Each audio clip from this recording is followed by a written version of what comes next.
Magic Detective, starring the world's greatest living magician, Blackstone.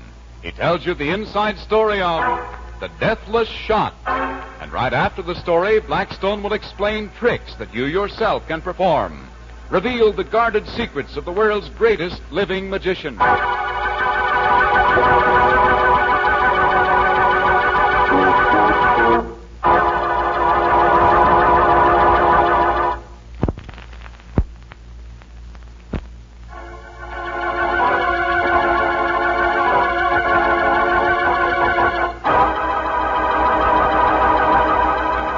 Stand by for Blackstone, the Magic Detective.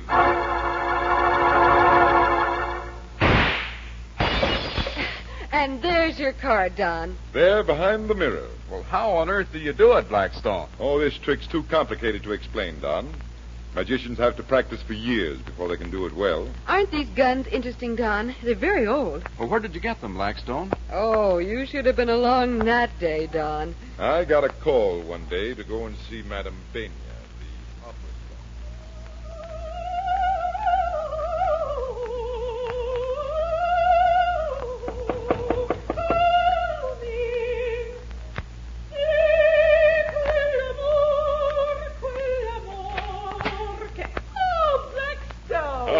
Madame Benya, it's good to see you again. And it's good to see you, my dear Blackstone. Sit down, sit down. Yeah, thank you. I've wanted to see you ever since I heard you were in town. Professionally, I mean. Oh, what seems to be the trouble, madam? Do you want me to produce a rabbit out of a hat? No rabbits this time, Blackstone. A necklace. You've lost a necklace? Yes. Perhaps you remember it. I used to wear it all the time. Rubies and pearls set in old gold. Of course I remember it. It was almost as much a part of you as your voice. Don't tell me it's been stolen. Yes, 2 months ago. But, my dear lady, surely you must have done something about it before this. It was insured, and the insurance company has been doing everything they can. But they found practically nothing. Have you any clues? Yes, one. Have you ever heard of an old curio dealer named Felix Vonderman? Yes, I have. He dabbles in magic a bit, I believe. That's the one. Well, what makes you suspect him? The insurance company got back one of the stones. Oh? They're such odd shapes that they're easily identified. They found it at Felix Vonderman's shop. Could they pin anything on him? No, nothing. It seems he'd bought a huge collection of unset stones from a dealer. One of my rubies was among them. And the dealer? Perfectly reputable. He couldn't remember whether the ruby was among the stones or not. He'd been collecting the stones for months and sold the whole lot to Vonderman. None of the other stones were found at Vonderman. None. I have nothing more to go on, Mr. Blackstone. But I can't help feeling that Vonderman knows a great deal more than the insurance people suspect. Well, I think it's time I paid our friend Vonderman a visit.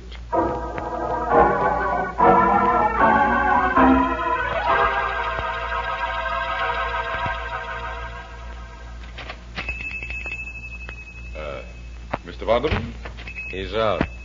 Something I can do? I just wanted to prowl around through the shop, if I may. Go ahead. I'll be in the back room if you need me. Thank you. Well, we are in luck, Rhoda. The old boy's out. I don't get it. If Vonderman really stole the necklace and took the stones out of their settings, you don't think he'd be fool enough to leave them lying around this joint, do you? Sometimes things are best hidden if their hiding place is obvious. Well, maybe you're right. Let's get going.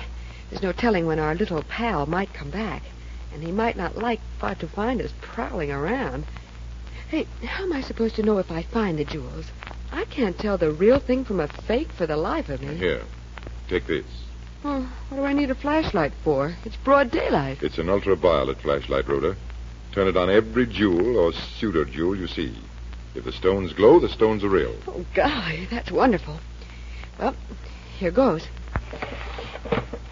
There are loads of stones in this drawer, Blackstone. We'll flash the light on them. I'll be looking over here in this counter. We'll just have to search until Vonderman comes back or we find the stones. If they're here. That's right, if they're here.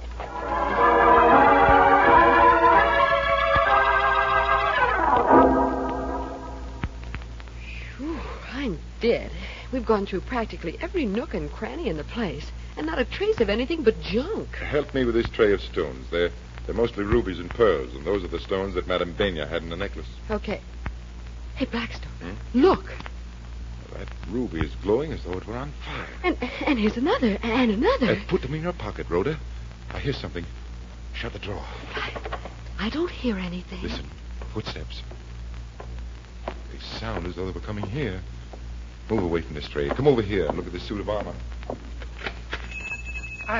Good evening, Mr. Blackstone. I beg your pardon. I don't believe I know you. We have never met officially, Mr. Blackstone, but I've had the privilege of watching your performance many times. I am Felix Wonderman. Oh, how do you do? Miss Brent and I were looking at some of your stock. You have some very interesting things here, Mr. Vonderman. Have you seen the things in the back room? No, we haven't. Oh, but you must. I have some old magic apparatus that you'd find very interesting, I'm sure. I'm afraid it'll have to wait till some other time. We were just leaving. Oh, come, I insist. Rhoda, I'll stay and see Mr. Vonderman's exhibit. You run back to the hotel, tell our friends that I may be a few minutes late. Oh, I should be very much disappointed if Miss Brent did not see the exhibit also. Come this way, please. There. A veritable magic museum, is it not? Goodness, Vonderman. You have some amazing things here. I'd like to come back at my leisure sometime and really go through your collection. I know you're in a hurry today, but here is one thing you must see before you dash off. Here's an old mirror and an old vase. And here is a pair of dueling pistols. Oh. Very old. You have to load them through the muzzle. Yes. Well, what's the trick, Mr. Vonderman? I take one of these pistols and shoot it at the mirror. You will previously have chosen a card. When the mirror breaks, the card will be found in the shards of broken glass. It's amazing. Would you like to try it, Blackstone? Well, I'm afraid I haven't Oh, the come time. now, Mr. Blackstone. It'll only take a minute. If you load the gun, I'm an old man and my eyes aren't what they used to be. Very well. But we'll have to hurry. Here is the powder. You pour that in first. Yes. And now a wad of paper. And a bullet. I'll ram it down hard. Now, more paper. There. Here's the first gun, Vonderman. You hold it while I load the second. So that's how they used to load guns. Yes, Rhoda. Now, here's the second gun, Vonderman. Thank you. Now I will show you the trick. Raise your hands to the ceiling. Well, is this part of the trick? Yes, Miss Brent. The best part is when you hand over the rubies you have in your pocket. What are you talking about? I noticed that 3 of the rubies were gone from that tray when I came in. I also noticed that you had been keeping your hand over that pocket in your jacket. You're crazy. Oh, no, I'm not. The rubies, please. Give them to him, Rhoda. But Blackstone... Give them to him. Okay, here you are. But you wouldn't get these if you didn't have those blunderbusses pointed at us. Thank you. And now I'm very sorry that I'm forced to kill you both. You can't. You wouldn't dare. There are people on the street outside. They'd hear the shots. But that can't be helped. You can hardly leave this place alive, knowing what you know. It's no use, Vonderman. You can't shoot us. But the guns. You loaded them yourself. I saw you. It's no use. It's no use, Vonderman. You cannot escape. Gunpowder cannot compete with magic.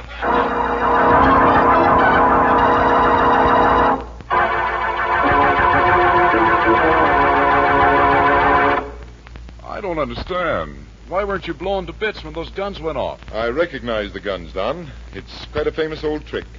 The ramrods of those guns are hollow at one end. When I tamp the bullet down with the hollow end, the bullet in the gun muzzle would pack into the ramrod and come out with it. So he really unloaded the guns while he seemed to be loading them. He left only blank charges. Vonderman just collected magic stuff to sell. He really knew nothing about it. But you did. So another mystery was solved by magic. Don, lend me $1, will you? Sure. Sure, here you are. Thank you. What are you going to do, a trick? That's right. Now, I hold the bill so that the picture of President Lincoln is upright and facing me. Like this, see? Oh, I see. The 5s in the corners are right side up, too. That's right, Rhoda.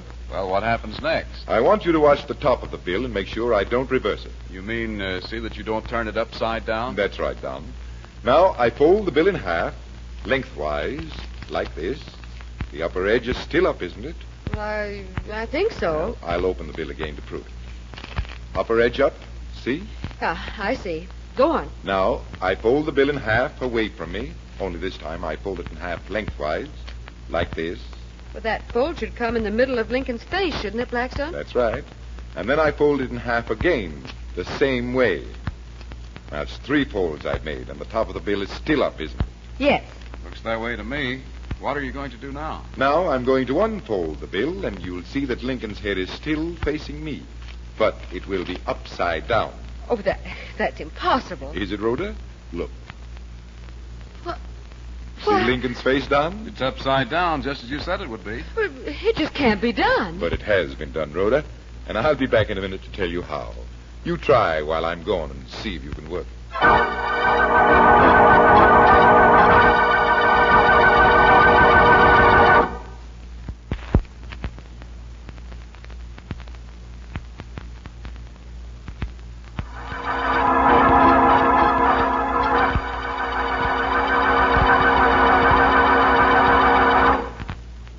Well, how did you make out with reversing Mr. Lincoln, Rhoda? Just exactly as I thought I would. It's not possible to turn him over without turning him over. But you just saw me do it. Oh, show me, Blackstone, please. All right.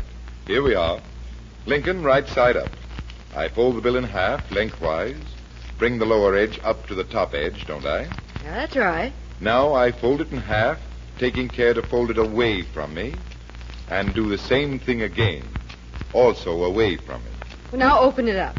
When I unfold the bill, I unfold it toward me. This really reverses the bill, though it doesn't look as if it did. Practice the trick, Rhoda. You'll see that it's one of the simplest I've ever showed you, and one of the best. That was swell, Blackstone. I hope you like that trick, ladies and gentlemen. And until next time, this is Blackstone saying good magic and goodbye.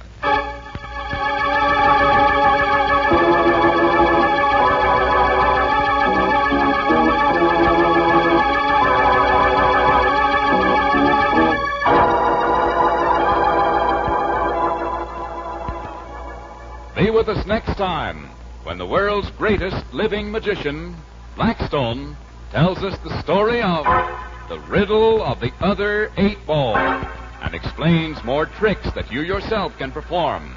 Listen in again to Blackstone, the world's greatest living magician.